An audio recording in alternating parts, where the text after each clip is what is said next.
বলবেন ক্বালা কাযযাবতা, খবরদার আমার সামনে মিথ্যা কথা তুমি বলবে না, আমি তো তোমার কলমের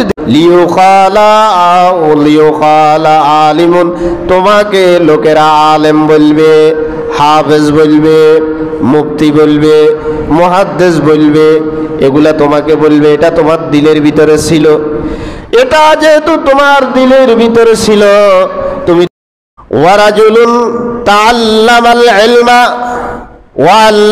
তাআল্লামাল ইলমা ওয়া আল্লামাহু ওয়া ক্বারাআল কুরআন।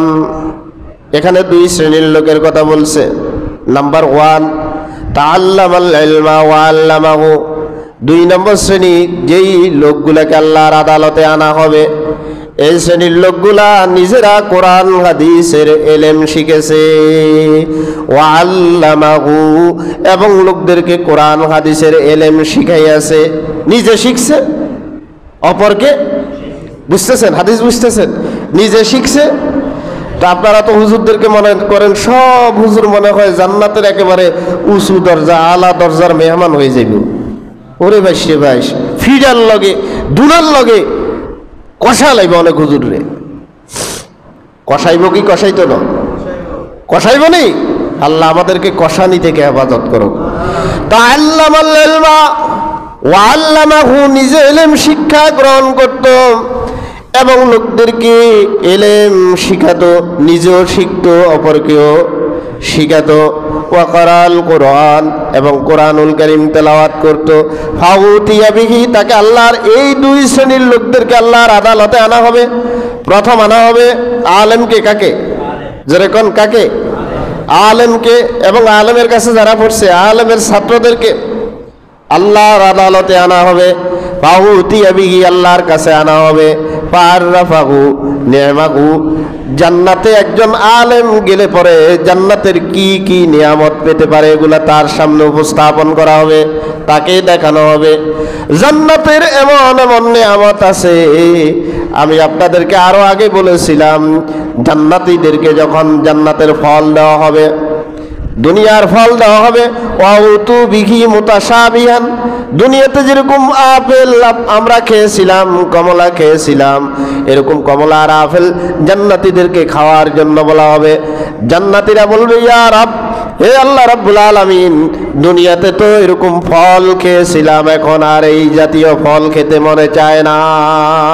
আল্লাহ রাব্বুল আলামিন বলবেন, তোমাকে মনে চাওয়ার না চাওয়ার প্রয়োজন নাই, একটু মুখে দাও না, কিরকম লাগে দেখো। আল্লাহর কথা শুনে আল্লাহ পর্দার অন্তরাল থেকে বলবেন বান্দাকে, গোলামকে, গোলাম আল্লাহর কথা শুনে একটা কমলা ভেঙে কমলার একটা কোষ যখন মুখে দিবেন, এক এক কোষ থেকে লক্ষাধিকের উপরে স্বাদ বের হতে থাকবে। জান্নাতের নিয়ামত এত স্বাদময় নিয়ামত, কেউ ওখানে গেলে আর বের হতে চাবে না। আলেমকে আল্লাহ পাক জিজ্ঞেস করবেন, এনে জিজ্ঞেস করবেন, কেন তোমাকে এই নিয়ামত দেওয়া হচ্ছে, কেন আলেমরা এই নিয়ামত জান্নাতে গেলে পাবে? ফাআররাফা নি'মাহু ফাআরাফা, সেই আলেম এই সমস্ত নিয়ামত দেখে খুশি হয়ে যাবে যে আল্লাহ রাব্বুল আলামিন আজকে আমাকে জান্নাতের নিয়ামত বানিয়ে দিবেন, জান্নাতে আমার জন্য অনেক নিয়ামত রেখেছেন, এগুলার মালিক আল্লাহ আমাকে বানিয়ে দিবেন। আলেম কি বলবে? আল্লাহ রাসূল বলেন, আলেম আল্লাহর আদালতে বলবে, আল্লাহ পাক বলবে, ক্বালা মা আমিলতা ফিহা, দুনিয়াতে তুমি কি আমল করেছিলে? আলেম ডাক দিয়ে বলবে, ইয়া আল্লাহ, তাআল্লামতুল ইলমা ওয়া আল্লামতুহুন নাস, নিজে ইলম শিখেছি এবং সাধারণ মানুষদেরকে জুমার দিন বসাইয়া বসাইয়া ইলম শিখাইছি। ইলম নিজে শিখছি, অন্যদেরকে ইলম কে বলবে? কে বলবে? জোরে কোন, কে বলবে? আলেম বলবে।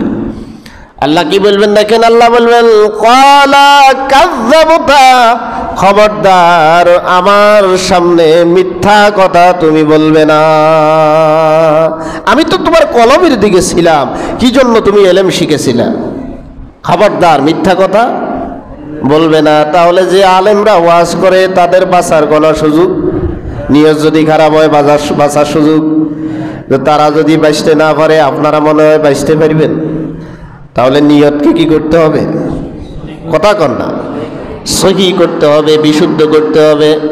নিয়তের ভিতরে সকল আমিত্ব, লোক দেখানো, সমাজ দেখানো, পরিবার দেখানো, সব রোগকে বের করে দিয়ে এটা এই চিন্তা আনতে হবে, আমার সেজদা হবে কার জন্য, আমার রুকু হবে কার জন্য, আমার তাসবিহ হবে কার জন্য, আমার এলেম শিক্ষা হবে কার জন্য, আমার এলেম শিখানো হবে কার জন্য? কথা কয় না, কার জন্য?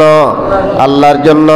আল্লাহ পাক আলেমকে বলবে, ও আল্লাহ পাক আলেমকে বলবে, কাযযাবতা, তুমি মিথ্যা বলতেছ। তুমি কি বলতেছ? মিথ্যা বলতেছ। তাআল্লামতাল ইলমা কান্নাকা তাআল্লামতাল ইলমা, তুমি দুনিয়াতে এলেম শিক্ষা গ্রহণ করেছিলে, লিউকালা আলিমুন, তোমাকে লোকেরা আলেম বলবে, হাফেজ বলবে, মুফতি বলবে, মুহাদ্দিস বলবে, এগুলা তোমাকে বলবে। এটা তোমার দিলের ভিতরে ছিল। এটা যেহেতু তোমার দিলের ভিতরে ছিল, তুমি দুনিয়াতে আলেম শব্দ বারবার শুনেছ, হাফেজ শব্দ তোমাকে বারবার বলা হয়েছে, মুফতি তোমাকে বলা হয়েছে, মুহাদ্দিস তোমাকে বলা হয়েছে। আমার কাছে তোমার আর কিছু পাওয়ার নাই। সুম্মা উমিরা বিহি, তার ব্যাপারে সিদ্ধান্ত হবে, ফাসুইবা আলা ওয়াজহিহি হাত্তা উলকিয়া ফিন্নার,